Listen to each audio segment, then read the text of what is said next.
ठीक है जी। डाइस होता है प्लुरल, डाई होता है सिंगुलर, पासा। ठीक है, अब देखिए एक पासा को फेंक रहे हैं तो या तो 1 या तो 2 या तो 3 या तो 4 या तो 5 या तो सिंपल स्पेस भी लिखा गया ना। अब यहां से ढेर सारा सवाल पूछता है। ठीक है, अब सवाल क्या है, मान लीजिए पूछ दिया कि आपने एक डाई को थ्रो किया, यानी आपने एक पासा फेंका और अभाज्य संख्या आया। अभाज्य संख्या 1/2। तो अभाज्य संख्या पहले है कि कौन कौन यहाँ पे?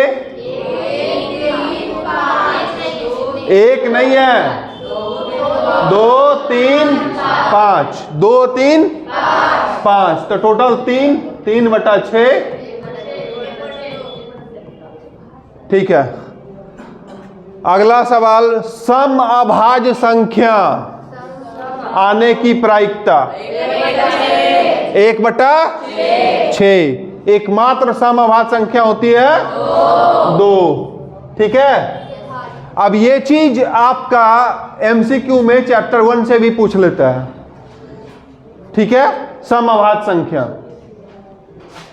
अब आइए 2 डाइस को फेंकने पे, देखिए जैसे ही प्लुरल आया तो डाइस हो गया ना जी।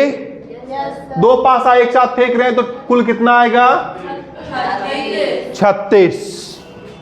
अब यहां पे हम आप लोगों को थोड़ा बताना चाहेंगे। ठीक है, यहां से जो सवाल आता है ना वो कई एक तरह का सवाल आता है। ठीक है, अब इसको चूंकि 1 नंबर में आता है तो 1 नंबर का सवाल को इज्जत भी मेरे ख्याल से 1 ही नंबर के जैसा देना चाहिए। अगर आप पूरा 1 नंबर में इतना बनाने लगिएगा तो दिक्कत है। ठीक है, अब यहाँ पे हम थोड़ा शॉर्टकट सिखाते हैं आप लोगों को यहाँ का सवाल का। जैसे सम, मिनिमम सम कितना आएगा? योग, मिनिमम योग कितना आएगा? सबसे कम 2। अगर हम इसको सम करेंगे तो कितना आएगा? 2। ठीक है, 2 आएगा ना जी। इसके बाद सम करेंगे तो कितना? इन दोनों को सम करेंगे तो 6 आ रहा है, और 2 1 3, 1 और 2 3, तो सम कितना आ रहा है? 3। फिर सम करिए इसको 4। अगेन सम करिए 5। ठीक है, फिर सम करिए 6।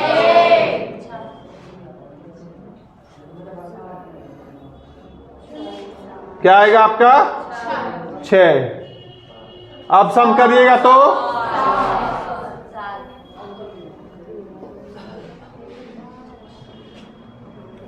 7। ठीक है,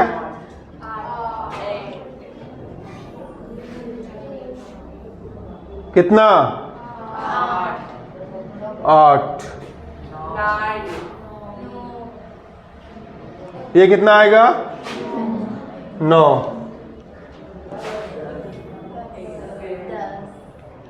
10 आ रहे हैं, 13 वाला पे भी आ रहे हैं।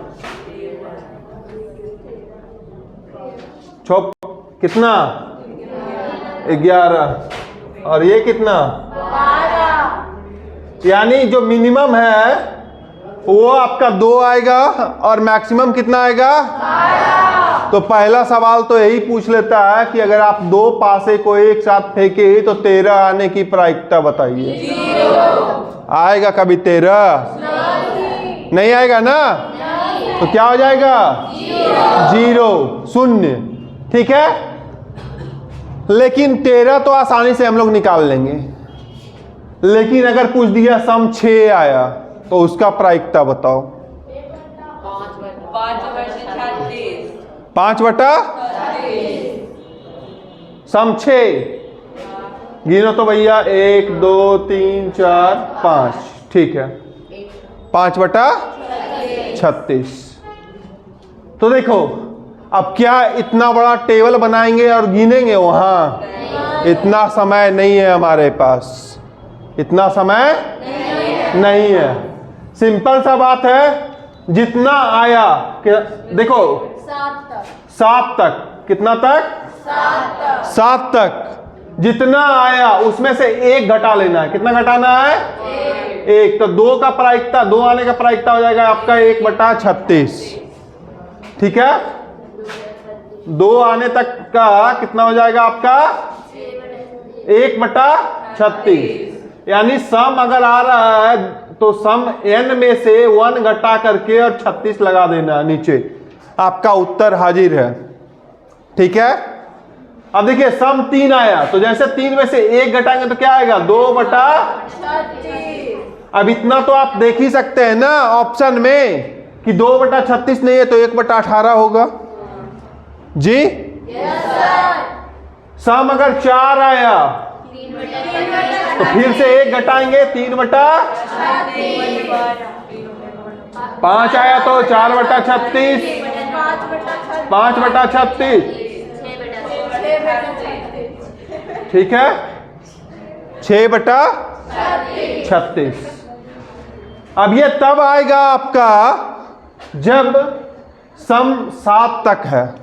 ठीक है, अब 7 से ही ले सकते हैं क्योंकि 7 हमारा क्या है? एकदम बीचों बीच में आ रहा है। तो इसके बाद का एक और रूल फॉलो कर लेता है। ठीक है, अगर मान लीजिए देखिए 7 और 6 जोड़ रहे हैं तो कितना आ रहा है? 13। 7 और 6 जोड़ रहे हैं तो कितना आ रहा है? 13। ठीक है, तो 8 सम 8 एक बार आप निकाल करके देखिए, 6 2 1 2 3 4 5, 5 बार में सम आ रहा है 8, आ रहा है ना? 5 बार में आ रहा है ना? तो देखिए ये क्या हो जाएगा? 5/36। ठीक है, अब यहां पे भी अगर आप देखिएगा तो 8 और 5 13 हो रहा है। 8 और 5 कितना हो रहा है? 9 का देखिएगा तो 1 2 3 4, 4/36। ठीक है, तो यहां पे भी अगर आप देखिएगा तो 9 + 4 कितना आ रहा है? 13। तो अगला के लिए हम वहां गिनने जाएं, 3/36 लिख लें, इसके लिए 2/36 लिख लें और इसके लिए 1/36 लिख लेते हैं जी। कोई दिक्कत? यानी जैसे ही सम 7 के बाद पूछा तो सीधे आपका सम कितना आना चाहिए? 13। 7 और 6 13।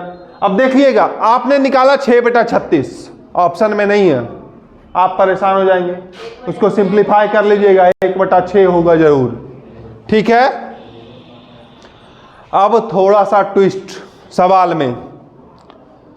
इस बार सवाल पूछ लिया कि बताइए अगर हम एक पासा को फेंक रहे हैं, 2 पासा को, और दोनों का जो अंतर आ रहा है वो 0 आ रहा है।